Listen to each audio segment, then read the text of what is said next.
My name is Sarah. I'm 34 years old. I'm an elementary school teacher in Columbus, Ohio. I've been married to Mark for 9 years. He's a kind, steady man who works as a software engineer. People always say he's the type of man who thinks before he speaks, who listens more than he talks. They're right. He listens. He forgives, and he trusts me completely. But I've been keeping a part of my life hidden from him for almost 10 years. I never meant to build my life on a lie.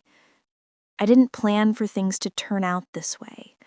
But sometimes one mistake leads to another, and then it becomes your whole truth. Before I met Mark, I was in love with someone else. His name was Ethan. We met in our last year of college. He had a loud laugh and wild dreams. He wasn't like the quiet, careful people I grew up with. Ethan was electric. He wanted to start his own tech company, travel the world, live without a map. I loved him for that. He made me feel free. We were together for 2 years. We dreamed about moving to Austin and building a new life together. But my family didn't like him. They saw him as unstable. His parents thought I was too conventional for him. They said we were from different worlds, different values, different goals, different everything. I tried to fight for us, but the pressure changed Ethan. He grew distant. Then, one day, he was just gone. He left without a word. I tried calling, but his number was disconnected. I sent texts, emails. Nothing ever came back. I felt like my world had ended. Then, a few weeks after Ethan disappeared, I found out I was pregnant. I sat on the bathroom floor, the positive test in my shaking hand. My parents would be so disappointed. I didn't know where Ethan was. I didn't even know if he would want a baby. So I kept it a secret. I cried for days and then tried to figure out how to move on. That's when Mark came into my life. He was calm and reliable, the complete opposite of Ethan. We met through mutual friends at a summer barbecue. I didn't tell him I was pregnant. I didn't tell anyone. I was terrified. But Mark liked me. He started calling, asking me out for coffee, bringing me small things he thought I'd like. I didn't love him, not then, but he felt safe. When he asked me to marry him, I said yes. I told myself I could learn to love him. I thought maybe love wasn't always about a firestorm. Maybe it could be about quiet kindness, too. We got married quickly. I told Mark that the baby was his. He believed me. He was overjoyed. When our son, Jake, was born, he held him like he had waited for that moment his entire life. "He's perfect," he said, his voice thick with emotion. "He's ours."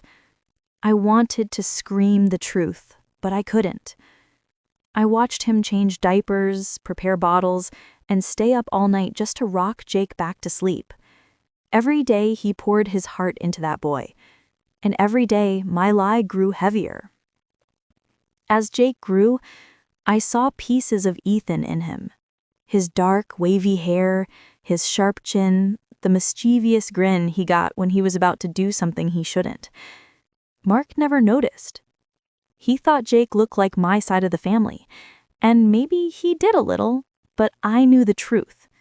Every time Mark kissed Jake's forehead or called him my little man, a part of me broke. I knew our family's love was built on my lie. Years passed. We became a normal family. We went to the park on Sundays. We took family photos at the beach. We celebrated birthdays with chocolate cake and balloons.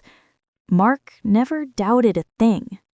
He was a good husband, even when I didn't deserve him, and I was a good mother. I think I tried my best, but the guilt was a constant shadow. Then one day, everything changed. It was a Saturday. Jake had a soccer game, and Mark and I were both there, cheering from the sidelines as he ran across the field. Then, without warning, he collapsed. He just fell to the ground and didn't move. The coach ran to him, I screamed.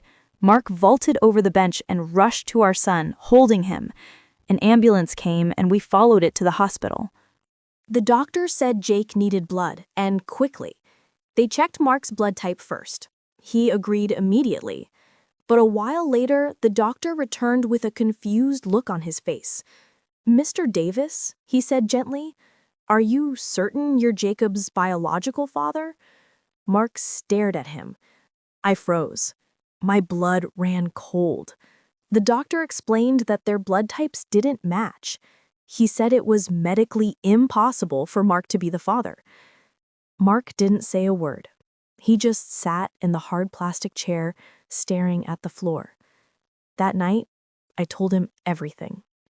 I told him about Ethan, about how I found out I was pregnant after he left, about why I lied. I cried the whole time. Mark just listened. When I was finished, he stood up and walked into Jake's hospital room. He didn't say anything to me. I stayed in the hallway, completely alone. For the next few days, we barely spoke. Mark was busy taking care of Jake, and I felt like a ghost in my own life. I didn't know what to do. I didn't know if he would leave me. But he didn't. He stayed. A few days later, Jake came home. He was still weak, but getting better. One afternoon, we got a call from school. Jake had pushed another boy. Mark and I were shocked. Jake had never been aggressive before. When Mark asked him why, Jake said, "That boy said you're not my real dad." My heart stopped. I looked at Mark, but his face was calm. He nodded slowly. Then he hugged Jake tight and said, "That's not true. I'm your dad in every way that matters." That night, I stepped outside for some fresh air. The suburban street was quiet, the air heavy. As I turned to go back inside, a car pulled up to the curb. A man got out. My legs felt weak. It was Ethan. He looked older, more tired, but it was him. He walked toward me. "He's mine, isn't he?" he asked, his voice low. I couldn't speak. I couldn't even breathe. He didn't wait for an answer. "I want to see him. I want to know my son." He wasn't asking, he was demanding. And suddenly, the secret I had guarded for a decade was no longer just mine. Ethan wanted answers, and worse, he wanted rights. I didn't know what to do, but I knew nothing would ever be the same again. Before I share the rest of my story, I need to know, where are you listening from? Knowing someone hears me, understands me, gives me strength. Ethan didn't shout, but there was an edge to his voice that made my hands tremble. He hadn't been in our lives for a single day, yet he stood on our lawn like he owned a piece of it. "I've been watching from a distance," he said, "and I know that boy is mine." My silence was my confession. Ethan saw the truth in my fear. "I want a DNA test," he added. "If he's my son, I'm going to be a part of his life." I could barely stand. Ethan had vanished when I needed him most. Now he wanted to return, not for me, but for the child he never knew he had. Just as I opened my mouth to say something, anything, the front door opened. Mark stood there, holding a mug. He saw Ethan, saw my face, and understood everything in an instant. The three of us stood in the front yard like statues in the fading light. Ethan looked straight at Mark. "We need to talk," he said. Mark gave a short, hard nod and stepped aside. "Come in," he said, his voice calm but cold as ice. The next few days were a blur. I was terrified for Jake, scared that this fight between two men would tear him apart. We spoke to a family lawyer who told us we couldn't stop Ethan from requesting a paternity test. If he was proven to be the biological father, he could petition for visitation rights, or even joint custody. Mark went quiet again, building a wall around his heart. I asked him one night if he still wanted to stay. "Do you still love me?" I asked, my voice barely a whisper. He looked at me for a long time. "I love Jake," he said, "and right now, that's what matters." Ethan got the test. A week later, the results came back positive. He was the biological father. Mark read the paper and quietly put it down. Ethan's lawyer filed for visitation. Our lawyer said we had no strong reason to deny it. Ethan was granted visits every other Saturday. The first time Ethan picked Jake up, it was strange. When he came back, he seemed fine.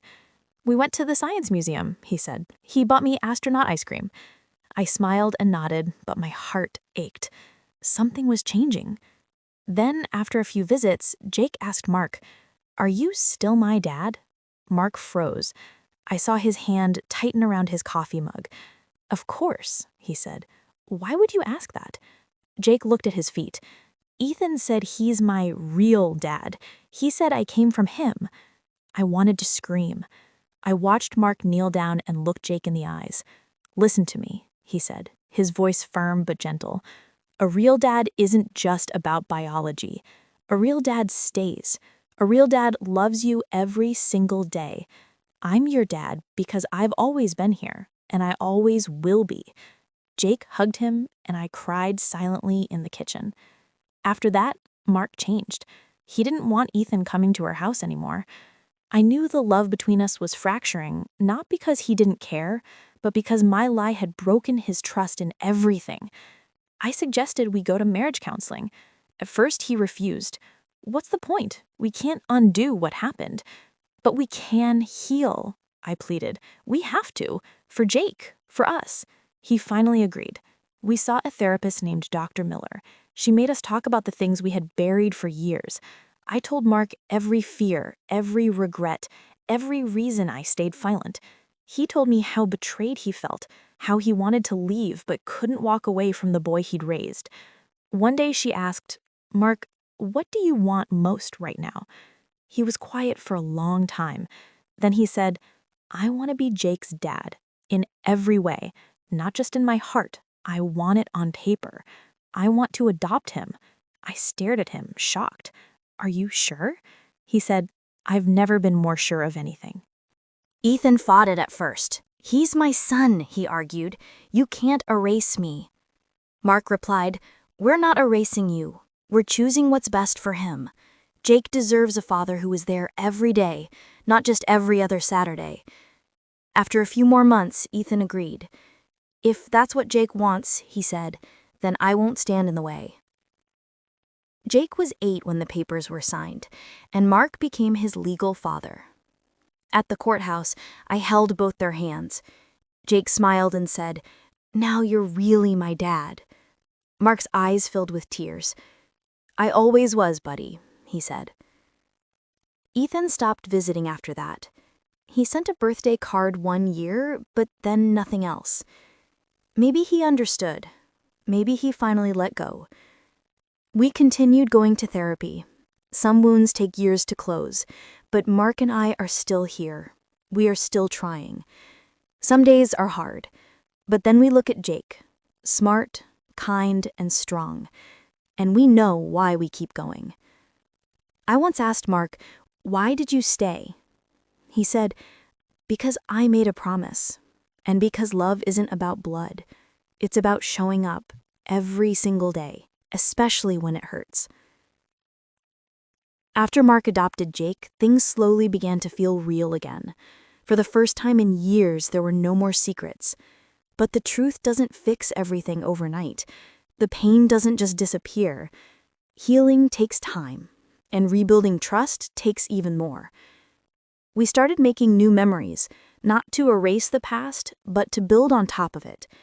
We took a road trip to the Great Lakes one summer. We walked on the shore, skipped stones, and laughed when Jake ran into the cold water. We took photos, and in every single one, Mark's hand was on Jake's shoulder, steady and kind. The most powerful moment came a year later on Jake's 9th birthday. He had a small party with his school friends. Later that night, after everyone had gone, Mark and I sat on the sofa. He's an amazing kid. He's growing into someone strong." Mark nodded. Then he said something I hadn't expected. "I used to think love was simple, but now I know it's a choice, a hard one, and I choose you. I choose both of you." Tears welled up in my eyes. After everything, he chose us, because of everything. One afternoon, nearly 2 years after it all came out, I saw Ethan at a coffee shop. We made eye contact. He walked over. "How is he?" he asked. "He's doing well," I said. "He's happy. He's loved." He nodded. He looked older, tired somehow. He said, "I thought I was ready, but I wasn't. He already had a dad. I just didn't see it." He wished me well, picked up his coffee, and walked away. And just like that, he disappeared again. But this time, it felt right. Now 3 years have passed since that day at the hospital. We still have tough days. Marriage is not a movie, and love is not a smooth road. But our house is full of warmth again. We talk more. We say, "I'm sorry" faster. We say thank you more often. And we tell Jake every day that he is enough, that he is wanted, that he is loved. Sometimes I still think about the past, about what I could have done differently. But then I remember where I am now, and I know the truth saved us, even if it broke us first. If you're listening to this story and you've made mistakes too, know this: you are not alone. We all carry parts of ourselves we wish we could erase. But healing begins with honesty, and sometimes love doesn't leave. Sometimes it stays. If this story touched your heart, don't forget to like, comment, and share. More emotional and inspiring stories are coming soon.